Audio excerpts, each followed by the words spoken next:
Today, I'm joined by Ryan Marston, who's going to help answer the question of what do rich retirees do that poor retirees don't? For over 20 years, Rubino & Lang Wealth Partners has been on the front lines of helping thousands of people plan and live out financially successful retirements. And today on After the Paycheck, we're going to break down what these exact differences are, why wealthy people do these things, and then we'll discuss the changes people in or near retirement can make to improve their retirement plans. Now, we can only go over so much about things rich retirees do that poor retirees don't, but we'll be able to break it all down in more detail in a few weeks. So to make sure you don't miss that, click on the subscribe button now. All right, Ryan, as we get started here and we're looking at the list, I have a feeling that some of these things might bleed into others, but let's do our best to try and identify them on their own. So the first thing on this list here is of things that rich retirees do that poor retirees don't is efficient tax strategies. Can you speak a little bit more about what that means? Yeah, absolutely. I mean, this could cover a wide range of kind of subtopics, right? But it's certainly one I like to focus in on with all my clients. Efficient tax strategies can mean a few different things, right? It can be the way you're saving for retirement, whether it's pre-tax, after-tax, taxable, or tax-free, right? Okay.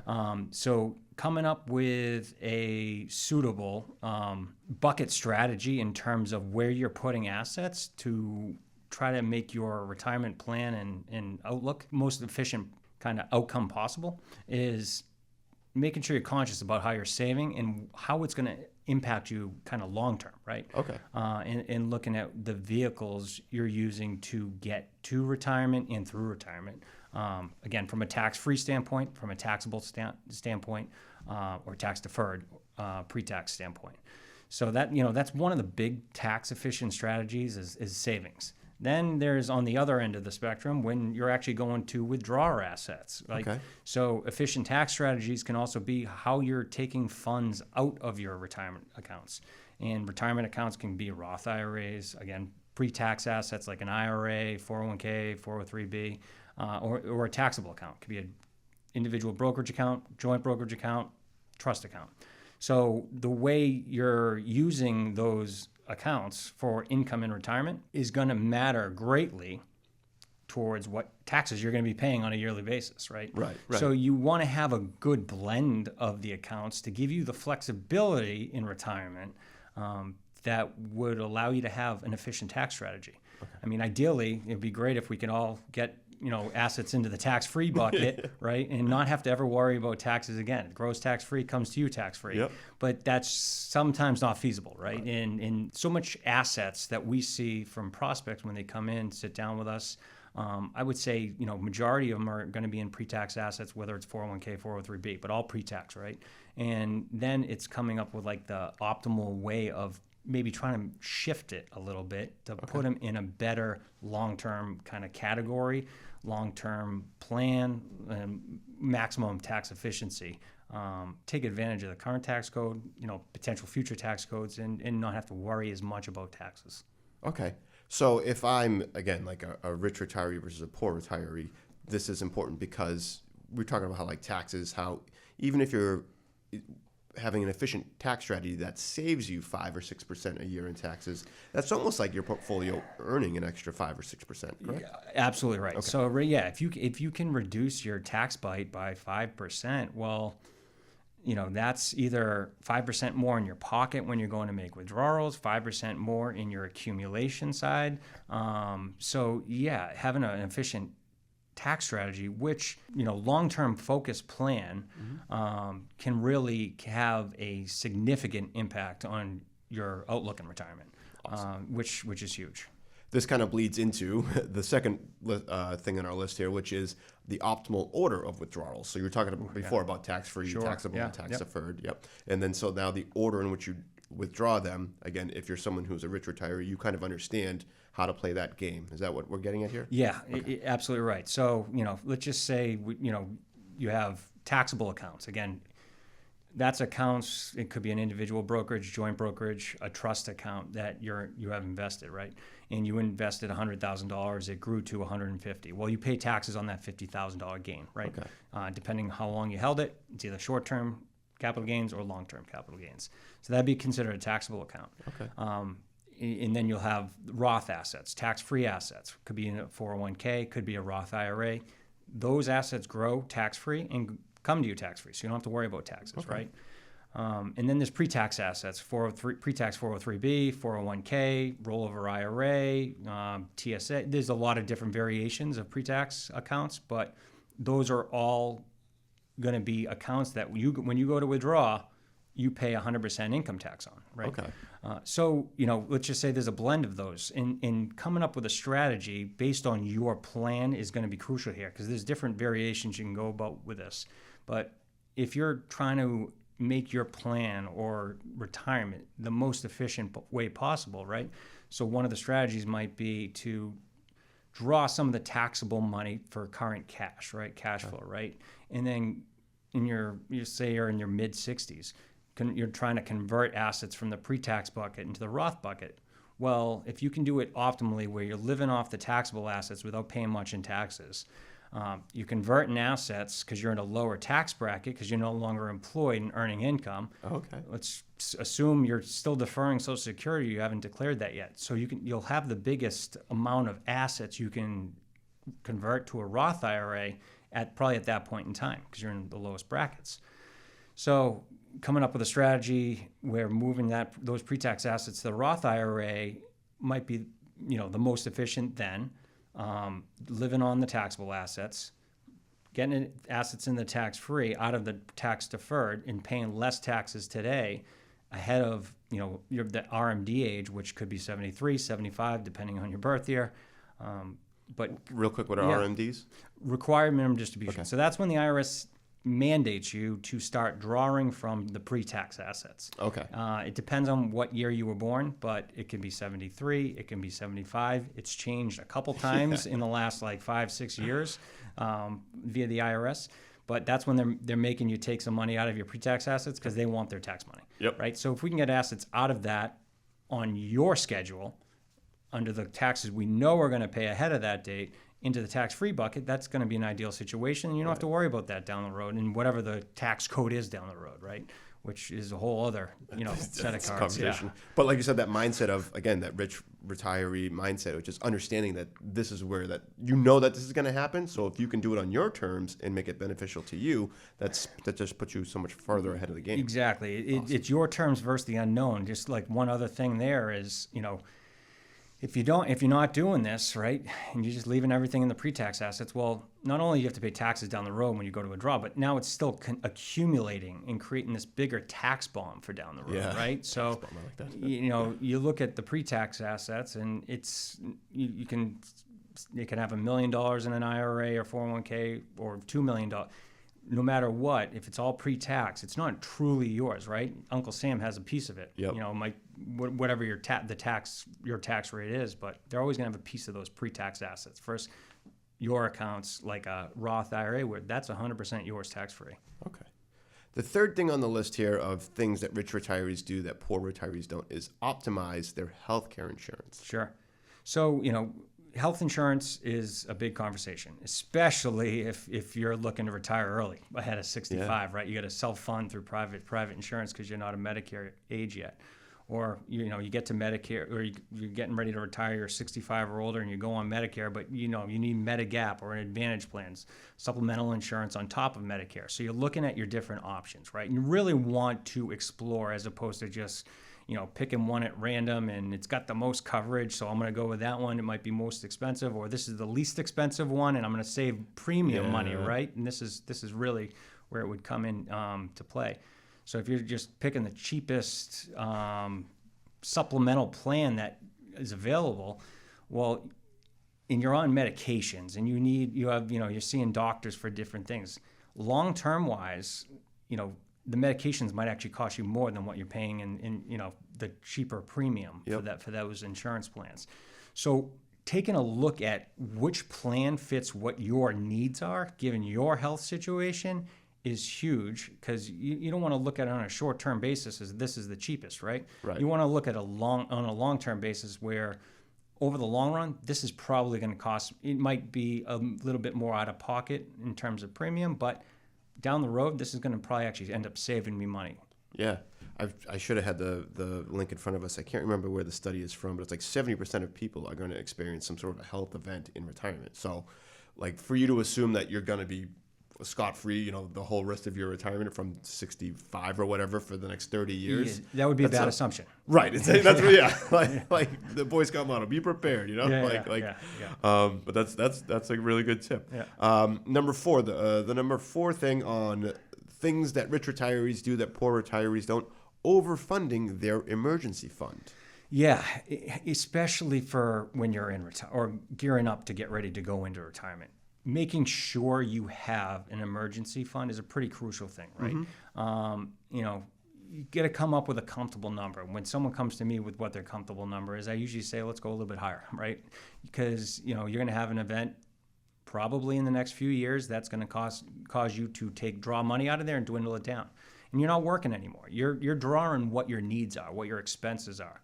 You're not taking out more from your retirement accounts, or maybe you have fixed income. You're not getting in more that allows you to replenish the emergency fund is easy, right?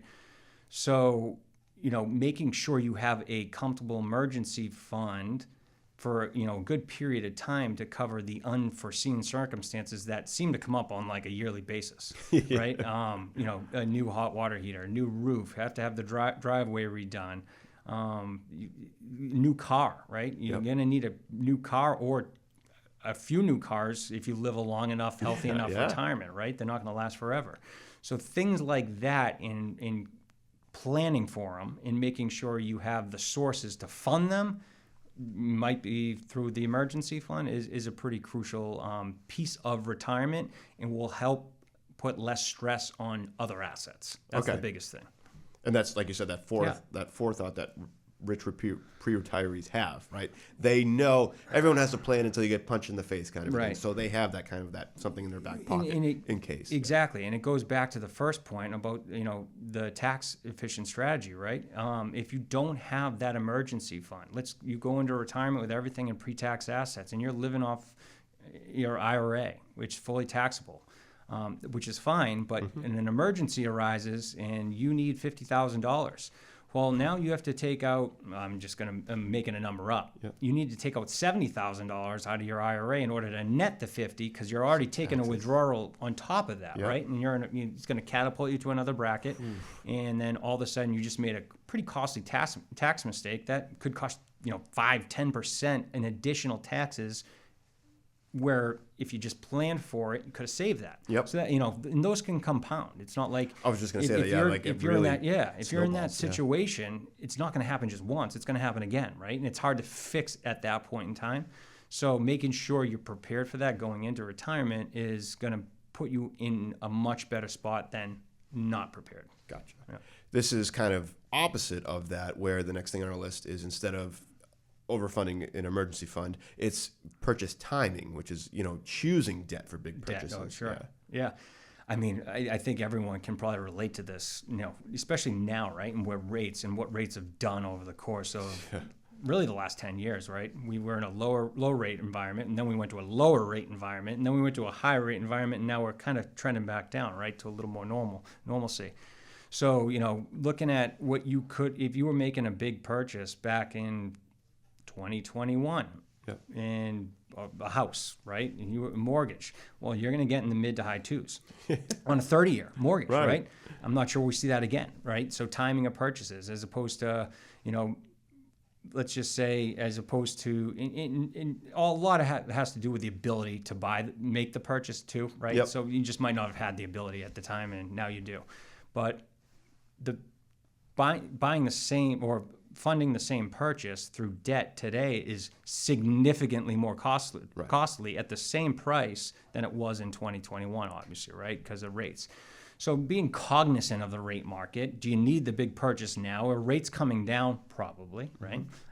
So, timing and waiting and looking at the current rate market is crucial. And that's where, if you have a little bit more long-term view as opposed to short-term view on that purchase in the overall plan, it's going to put you in a much better spot long-term. Awesome. The next thing on our list is optimizing insurance policies. We talked a little bit about insurance, but that was more health insurance. I think this is more life insurance, right?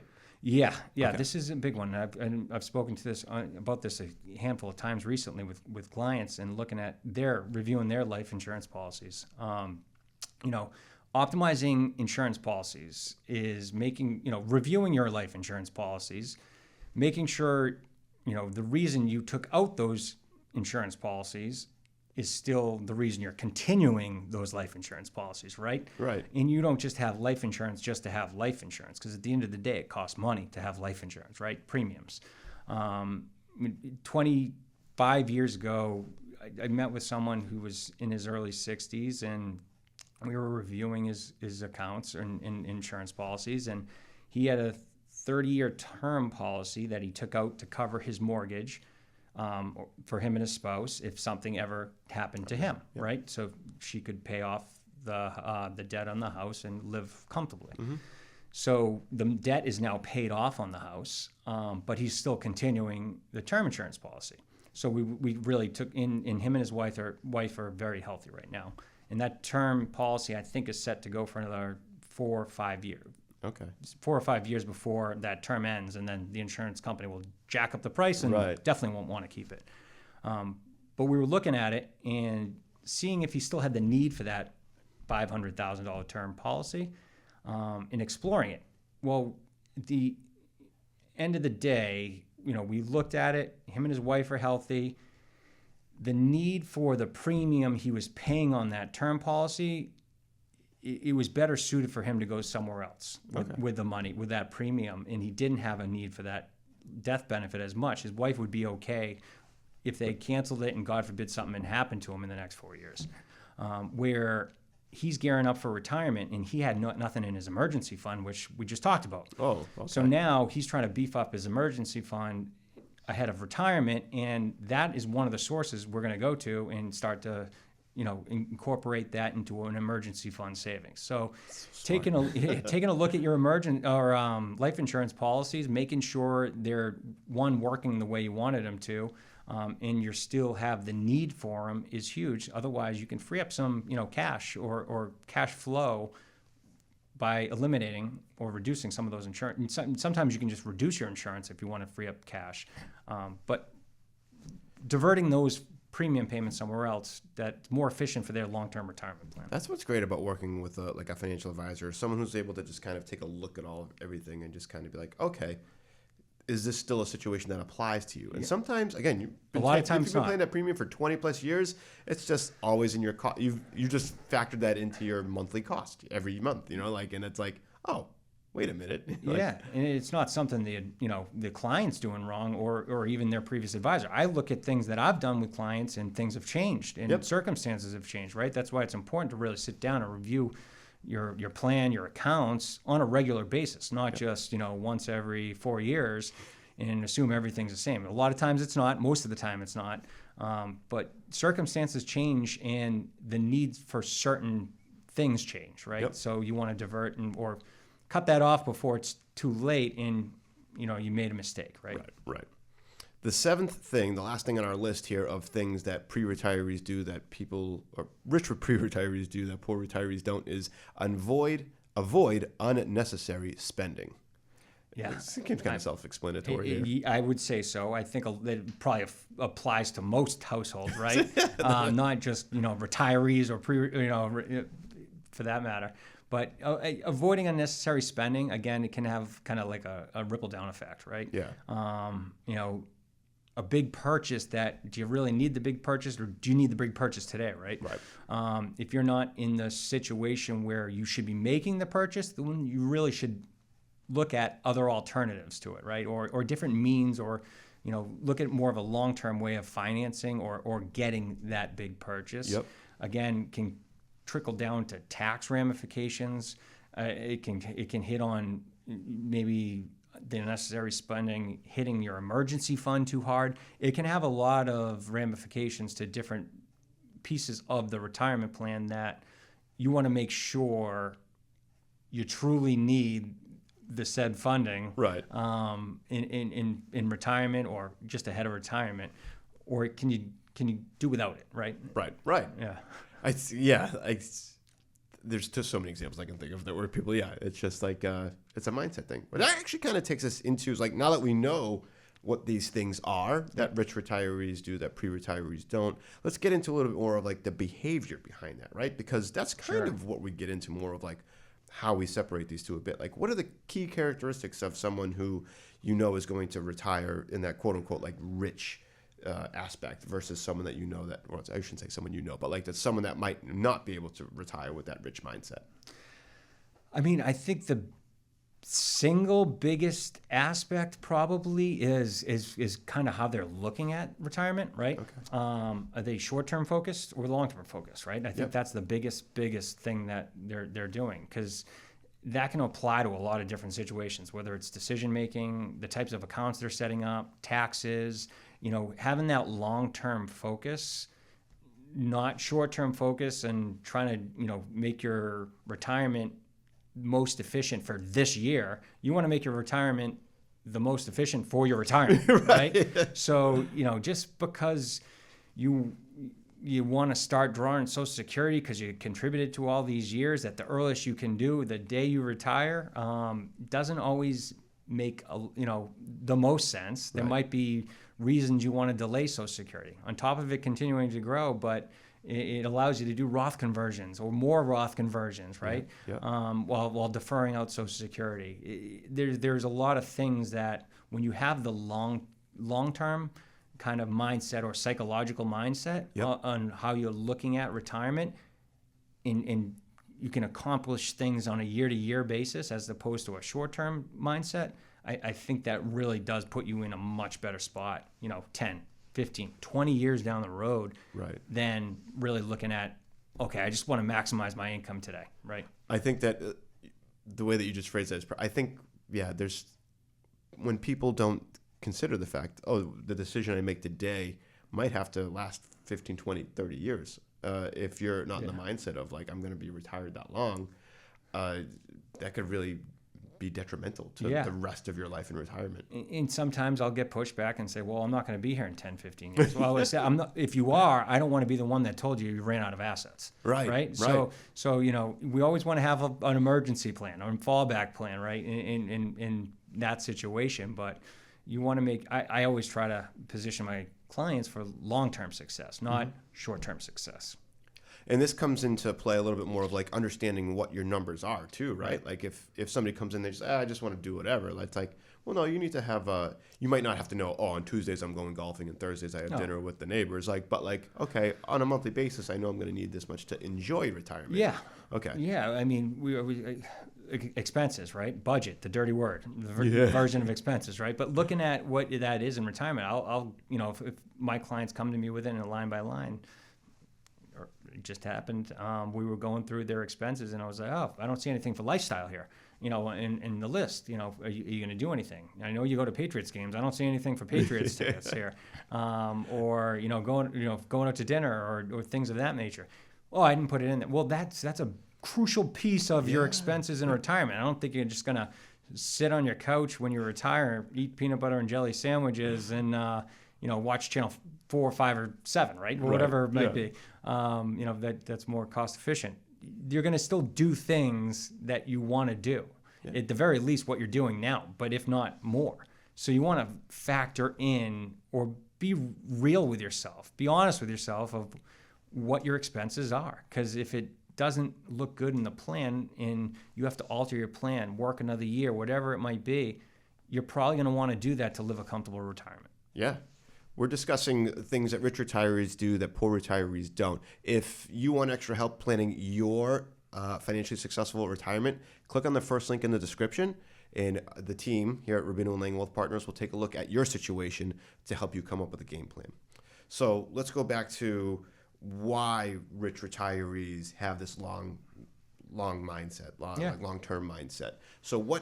So does financial knowledge play a major factor in this decision-making process here? I think it does to a degree, right? I will say a lot of times that when I see people that have done better to the point of when I'm sitting down with them, they're aware of like tax ramifications on different accounts, right? different, where they stand tax wise. That's another big aspect of it. Okay. So, in that I would consider under the financial knowledge category. So I think having some sort of financial knowledge, at least at a basic level, is important. In especially to know why, if you're sitting down with your advisor and he's recommending to do things, or Roth you have to have an idea of why you're trying to do it, right? Yep. Or you should have a good understanding of what you're trying to accomplish in the end, the end goal, so to speak. So, having some sort of financial knowledge is important. To understand everything, right? Otherwise, you really might not be as committed to what you're trying to do if you're not aware, right? If the unknown. How do you know where you're going? How do you know if you're on the right path if you don't know where you're going? Kind of a situation. Exactly right. Yeah. Exactly right. Okay. So why do people who have the short term mindset, or not short term, but I guess short-term mindset of hey, I just need money for this or that or whatever. What's the difference between that decision making there? Is it again, going back to a psychological aspect, yeah. where people that haven't made a lot of money, throughout their career or whatever, and understand that is it like a squirrel mentality? I don't know I don't know how to correctly kind of. I think there's probably a handful of factors that go into that from a psychological standpoint. One is, they've never lived on their own assets, so they're not sure what to do, right? Okay. And maybe they don't understand the repercussions of a 3.5% or 4% withdrawal from their account versus a 6 or 7%, right? Yeah. They don't understand it. A 6 or 7% withdrawal from your retirement assets can be detrimental to your retirement versus a 3.5 and 4, which is standard withdrawal rate. So they, again, just having that sort of mindset around it. Not knowing truly what the tax ramifications are of making financial decisions. Again, if someone's has everything in a pre-tax bucket and not worried about an emergency account or any other forms of retirement savings via tax-free or taxable, and they're just going into retirement, they're comfortable, got Social Security in your retirement account, and you got things that come up, like we talked about. You're going to have car purchases. You might want to go on vacation. Something, you may have a big repair you make in your home. And all of a sudden, now you got to go to your retirement account in order to pay for those expenses. Right. That can be a 10% mistake tax-wise, right? As opposed to pre-planning for it. Right. Or setting up the accounts in a way that you can pay for that without having to worry about the taxes that year, because you did it on your own terms 5-10 years ago. You saved the accounts and the means to fund those expenses before, right? So that's having the mind. Again, it kind of goes back to that long-term versus short-term mindset. Having the long-term mindset when you saved in those vehicles for that point in time versus a short-term mindset. You just tried to save as much into pre-tax and no other kind of thoughts behind it. I just want to retire. I have my accounts. I'm going to draw everything out, and whatever happens, right? Can have big effect. It kind of leads into what you talked about before about when somebody's like, oh, I just want my Social Security retirement right away as soon as it's available to me. Yeah. And they start that, but they might not know, and this even ties into your financial knowledge aspect of it as well, where they want that money right away, Social Security, and then they need a large withdrawal from their accounts to pay for a car or some sudden expense. That triggers taxability on the Social Security side of things, and you might not know that your Social Security is taxable. That is something that I've learned as well, is that people go, no, Social Security, it's my money. I'm like, well, no, up to 85% of it can be taxed. So can someone adjust their behavior? Yes. You say that. I'm sorry. I said that as if it's easy, right? Right. But no, someone can adjust their behavior, I believe. Or at least most people probably could, right?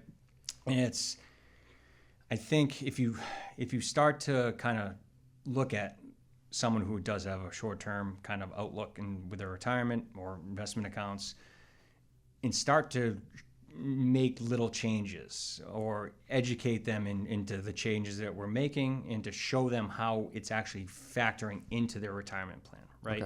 Okay. They see a tax, savings regarding their investment accounts, or more efficient tax kind of planning around their retirement accounts. They are at a 75% probability of success with their retirement plan, and all of a sudden 2 years later, after making some changes, they're at an 85%. So if you start to show someone who has a little bit more of a short-term mindset that these changes that we're making are pretty impactful for your long-term retirement plan, I mean, I'm pretty confident in saying they might change how they start looking at their plan, their retirement accounts, as more of a long-term thing. And making the smaller changes over a longer period of time is much more efficient than in making big changes over a short period of time. Yeah. Right? So, yes, the answer is yes. I think you can change how your mindset around retirement in that fashion. Is there, like, so going into the mindset, again, the behavior, the aspect of things, is there anyone that shouldn't meet with a financial advisor? No. No? No. If I am afraid that I'm going to be told that I can't retire, is that a reason for me not to speak to a financial advisor? It's a reason for more so that you should speak to a financial advisor, okay. right? Because there's probably something there. There's a reason for you to be afraid, right? You're afraid that you want to retire at 65. You're afraid they're not going to tell you can't retire at 65. You have to retire at 70. Right. And let's just say you're 55 or 60, right? Well, if you continue to kick the can down the road, everything you've been doing to put you where you are now, that might not be the most efficient kind of manner for position your retirement possible. If you kick the can down the road, well, it's less years you have to make changes. If it's more of a reason for you to sit down with someone now and examine what you've done, what you're trying to do, and see if you can do it better. Okay. So for someone who's afraid to sit down because they're afraid to say, no, you know, hear the words, you can't retire at that point in time. Well, one, the financial advisor, if they tell you that, they should show you ways that you can make things better. Right. So it's probably it shouldn't be as harsh as you're expecting it to be. Yeah. Or ways of trying to hit that goal, but changing other things, expenses, saving more, you know, whatever it might be. There's ways of improving what you're probably doing. So it's not just a binary yes or no, you can or can't retire. No. A proper financial advisor will take the time to help you understand Yeah. where you are and where you need to go. And the sooner that you're able to have that conversation, I don't want to say easier, but like you're able to make adjustments that might not be as major to help get you on that right track, right? Exactly right. Okay. I can't imagine just telling someone, no, see you later, right? No, you can't. So, you know, and no advisor should ever say that. It should, well, that's what this plan looks like, but, you know, if we want to put you in a plan with a better outcome, you know, again, better chance of success in your retirement, you know, this is a way to go about it. Or working an extra year for a more comfortable retirement, cutting expenses a little bit, saving more now, or the most realistic is some combo of the three, just put you in a better spot, right? Yep. So yeah, that would be, you know, why it's not as bad as it may seem. Helping with those material changes to get you in the right spot. Ryan, thank you so much for taking the time to go over this. I Always appreciate a pleasure. it. Awesome. Now that you understand some of the things that rich retirees do that poor retirees don't, you can start putting together a realistic retirement plan to ensure you capitalize on all of the benefits that you've been waiting for your whole life. However, there are details we haven't been able to cover in this short video. If you want to learn more, click on the link in the description to book a free consultation with the team. Until next time, take care.